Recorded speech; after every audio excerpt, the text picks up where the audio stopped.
O assunto é gestão da inovação e essa é a parte 3. Trago a história de uma empresa que eu inventei para discutir sobre gestão da inovação. É a empresa Brilhante. Ela é brilhante porque teve uma grande ideia no passado, trouxe progresso às pessoas, mas é brilhante porque o negócio dela é literalmente fornecer iluminação. Ela causou, à época de sua criação, uma grande transformação na vida das pessoas, na forma de se relacionarem. Foi uma transformação na vida noturna da sociedade. Atualmente, o que ela criou é uma tecnologia primitiva, pois ela produzia inicialmente velas, mas despontou mesmo no mercado quando inventou a lamparina a óleo, causando uma disrupção no setor. Entretanto, existe a inexorável obsolescência que faz um produto seguir um ciclo, evoluir até ele perder atratividade para os consumidores, seja por causa de novas tecnologias ou alguma mudança cultural. É por causa disso que há necessidade de se seguir com melhorias incrementais para se recriar um novo melhorado a partir do produto original, estendendo o ciclo de vida dele, garantindo perenidade à empresa e a mantendo diferenciada em seu ramo. Mas de repente, você se depara com um novo diferente e não apenas melhorado. Nós vimos melhorando uma tecnologia, aprimorando, mas alguém chega com outra abordagem para atender meus clientes, que muda o conceito do meu negócio atual. O dilema é: você tem um negócio estruturado, validado e que dá dinheiro, que na visão de curto prazo é o mais interessante a ser mantido e melhorado. Mas estão despontando coisas diferentes no mercado. Vale a pena sacrificar o certo pelo novo, porém duvidoso? Surgem então muitas dúvidas. O radar da minha empresa até consegue identificar essas promessas de mudanças ainda embrionárias no mercado. Mas elas são relevantes para mim? Devo investir e me preparar para elas? Ou devo negligenciá-las? Principalmente, se for exigido muita dedicação e dinheiro para incorporar essa mudança, ela acaba sendo preterida. Na prática, uma quebra de braço entre o projeto de pesquisa e desenvolvimento mais importante de toda uma empresa e a área de produção vence e tem preferência pelos recursos da empresa. Quando a empresa se torna muito grande, tem processos e valores próprios. Sua estrutura é grande demais para conseguir capturar pequenas grandes oportunidades. Simplesmente, empresas que atingem esse estágio não conseguem aproveitar inovações embrionárias.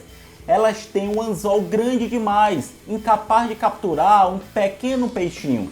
O peixinho não se enquadra nos valores da empresa. Lembram do modelo recursos, processos e valores que expliquei no vídeo anterior? É isso que acontece. Caso esse novo mercado disruptivo, no início, não seja grande ou suas margens sejam pequenas, é bem provável que ele não seja levado a sério. E como isso é visto pela empresa Brilhante? Para ela, é pouca luz para o seu negócio. Mas vejam, ela não enxerga, está míope para o futuro. Ela está falando isso a respeito de uma lâmpada elétrica. Ela vende um produto com boa luminosidade, que atende aos clientes mais exigentes daquele momento, mas não está se atendo ao fato que vai ser energia elétrica ou iluminação por energia elétrica que vai despontar no mercado no futuro próximo. Aparece uma pessoa com uma lâmpadazinha, uma novidade que ninguém tinha visto e ainda mais sua potência era mínima, não iluminaria sequer dentro de uma caixinha de fósforos.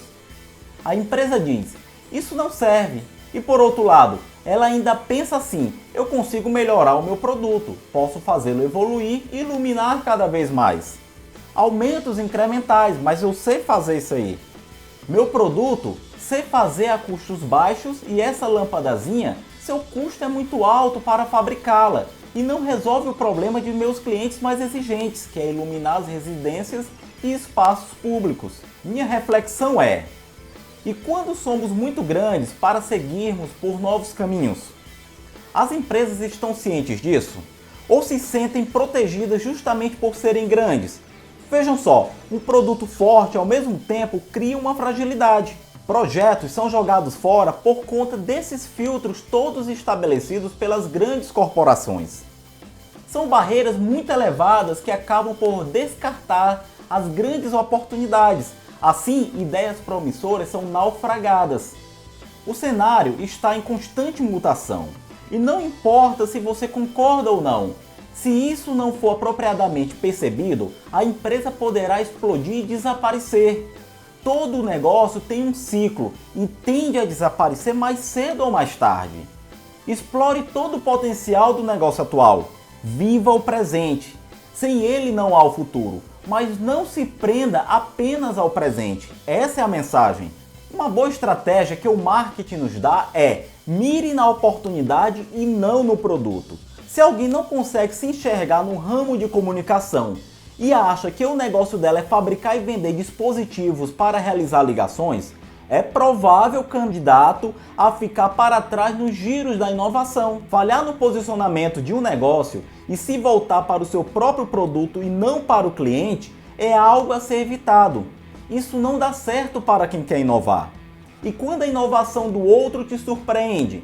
Uma solução é tentar comprar essas startups que criam aquela ameaça.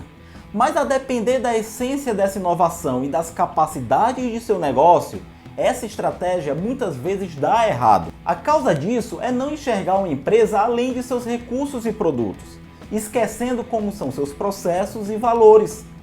Tenta-se forçar a incorporação da startup à sua empresa, que é em essência muito diferente. Em meio a tudo isso, vem aquela onda: vamos inovar, é hora de inovar em nossa empresa. Surge aquele clamor todo dentro da corporação. A empresa decide que agora somos todos digitais. Tenta fazer isso de uma hora para outra. Surpreende inclusive seus funcionários, que simplesmente estão engolindo goela abaixo um plano elaborado, quiçá pela alta direção. A empresa força essa situação, faz campanhas comoventes e motivacionais. As pessoas até se encantam. Ela avança ainda mais e se percebe progredindo na inovação. No final das contas, o que pode acontecer é perder para time pequeno. E então, vem um choque de realidade. E a empresa novamente tenta se reinventar a qualquer custo e a partir daí começam as trapalhadas. E não está analisando suas capacidades como corporação e se elas se alinham com o que está surgindo de novo.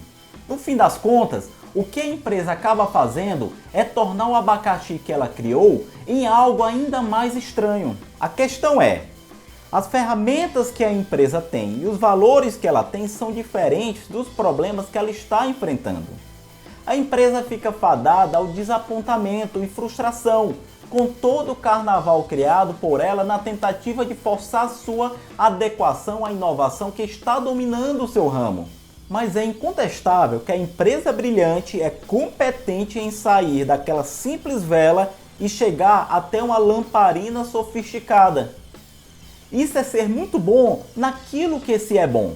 Ou seja, ao mesmo tempo que uma empresa é eficiente em realizar um tipo de atividade, essa mesma competência essencial define o que ela não é capaz de fazer. E nesse caso, o que ela não é capaz de fazer é entrar com as competências atuais nesse novo empreendimento, nesse novo mercado de energia elétrica para iluminação. Ela teria que se reavaliar, avaliar suas competências essenciais e criar, sim, uma forma de poder ingressar nesse novo mercado. Mas o ciclo daquele produto já foi cumprido, chegou à obsolescência. Tudo mudou, o cenário é outro, não importa a força da empresa. Ela pode derrubar um concorrente com um soco, mas não pode segurar nuvem com as mãos. Isso explica que a abordagem que lhe garantiu sucesso no passado não lhe levará a trilhar o novo caminho que surge diante dela. Ela passa a ser muito ruim naquilo que não é boa, naquilo que ela não é competente, naquilo que ela não está preparada para lidar. Possui muitos recursos, mas processos inapropriados. Tem uma cultura corporativa enraizada. Tem um time peso pesado, que segura um pilar nas costas, mas não sabe segurar nuvens com as mãos. é que a abordagem requerida é outra. Nesse cenário, um adulto vira uma criancinha atrapalhada. Tudo isso é fruto de valores imutáveis. Vejam só o busto de um aristocrata tradicional, que mesmo submetido a uma fonte de energia fortíssima, não se molda. A empresa pode lançar mão de seus virtuosos recursos, e isso não resolve seu problema em lidar com aquela ameaça disruptiva. Preciso chamar a atenção de que nem sempre ser pioneiro em uma inovação é o melhor a se fazer. Depende de características de seu setor, sua dinâmica, dentre outros aspectos. Para entender melhor sobre isso, recomendo outro vídeo que fiz intitulado Inovar ou se adaptar. O link se encontra na descrição. Essa imagem representa um negócio ora sofisticado sendo engolido. É o que venho explicando. Negócios que sabem trafegar por uma via terrestre, mas não sabem pelo mar. Não adianta evoluir de um carro popular para um carro de luxo. O cenário mudou drasticamente e o meio de transporte passa a ser outro. Uma empresa que fica para trás geralmente são aquelas que não incluíram em seus processos de negócio a gestão da inovação. Vou agora sintetizar alguns erros que levam a falhas na gestão da inovação. Erros de estratégia. A empresa estabelece obstáculos muito altos. Que ação adotar?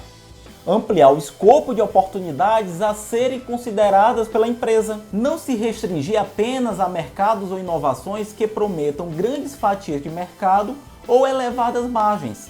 Outro erro de estratégia: escopo muito estreito. O que fazer? Amplie o leque por novas apostas.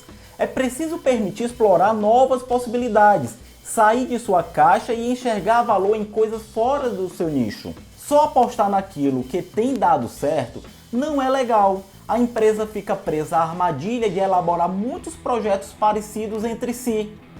Fica plantando em terreno arenoso e talvez não nasça mais nada frutífero ali, como já foi no passado. Erros de processo.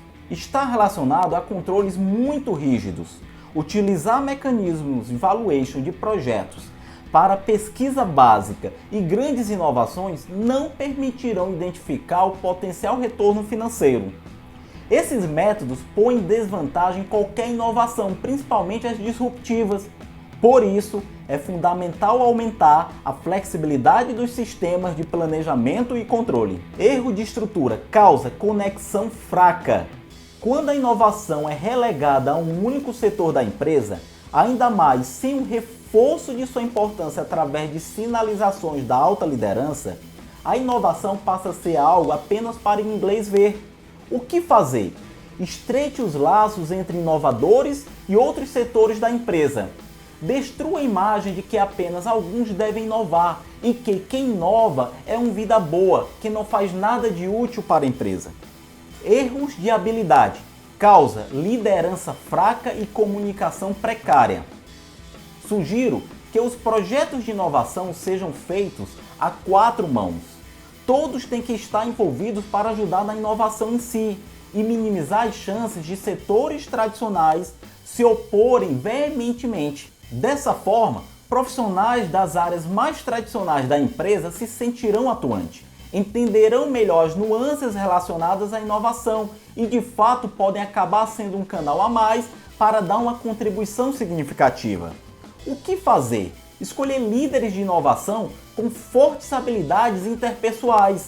A missão deles é interligar, pelo uso da persuasão e não da imposição, todos os setores da empresa. Apresenta agora um conjunto de boas práticas para auxiliar nos esforços de transformação dentro de um ambiente corporativo. É importante ter em mente que inovar não é um acontecimento e sim um processo. Justamente por isso, etapas precisam ser cumpridas, consolidadas e não podem ser puladas. Primeiro, senso de urgência é importante para dar início e a celeridade que as mudanças podem exigir. Segundo, liderança de coalizão para integrar equipes e setores da empresa. Terceiro, criar e disseminar uma visão, fazer as pessoas acreditarem na gestão da inovação e nos projetos inovativos. Sem isso, nenhuma iniciativa de inovação vai adiante. Quarto, criar planejamento que considere vitórias de curto prazo. Isso é importante para manter a equipe motivada até o final da jornada. Quinto, consolidar melhorias e gerar mais mudanças a partir disso. Isso faz com que um avanço obtido seja a mola propulsora para seguir inovando dentro da empresa. Sexto, institucionalizar novas abordagens, para que todos os esforços de transformação não se percam quando pessoas-chave vão embora. Nessa parte final, falo sobre o papel do especialista em inovação. Gosto desse tema, pois tem relação com meus estudos sobre economia comportamental. Por isso, trago algumas contribuições de duas grandes referências: Daniel Kahneman, Prêmio Nobel de Economia, e Nassim Taleb, autor de vários best-sellers. Inovação é um ambiente de imprevisibilidade muito grande, pois é um ambiente dito de validade zero.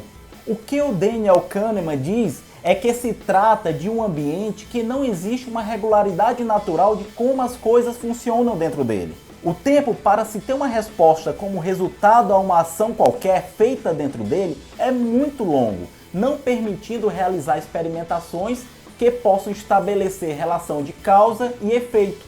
Isso descreve perfeitamente o ambiente da inovação. Nunca se sabe se uma boa ideia vai ter sucesso ou não, se um novo produto vai ter demanda ou não. Especialistas existem onde é possível conhecer as regras que governam aquela atividade.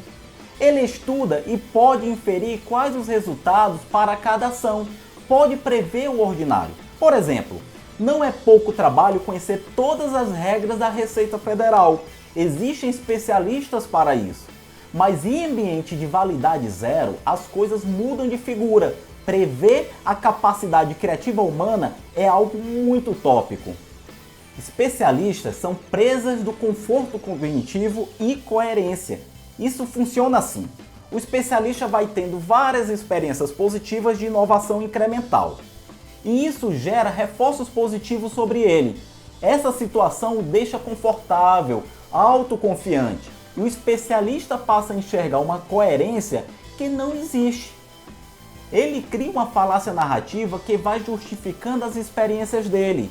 Mas de repente acontece uma situação esporádica, como é a natureza da inovação disruptiva, e então o especialista se perde todo. Por isso, prognósticos de longo prazo são todos falhos.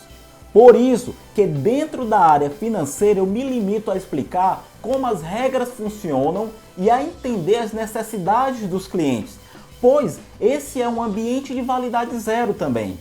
Determinar o que é verdadeiro é um grande desafio. No entanto, uma abordagem diferente, em que se busca determinar o que não é verdadeiro, acaba por ser mais eficaz para evitar a autoilusão dos especialistas e no estabelecimento da verdade. Por último, trago aqui um compêndio de reflexões do cientista Marcelo Gleiser, em como ele encara a questão da inovação e dos nossos limites na busca pelo conhecimento.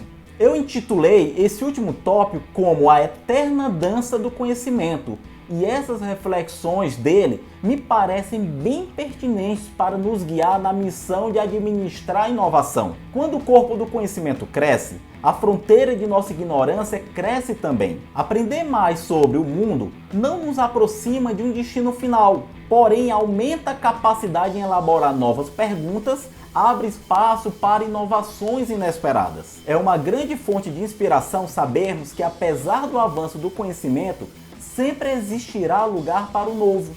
Isso significa que o processo inovativo sempre acontecerá, nunca deixará de existir. Cabe a nós aprendermos a lidar da melhor forma possível com ela.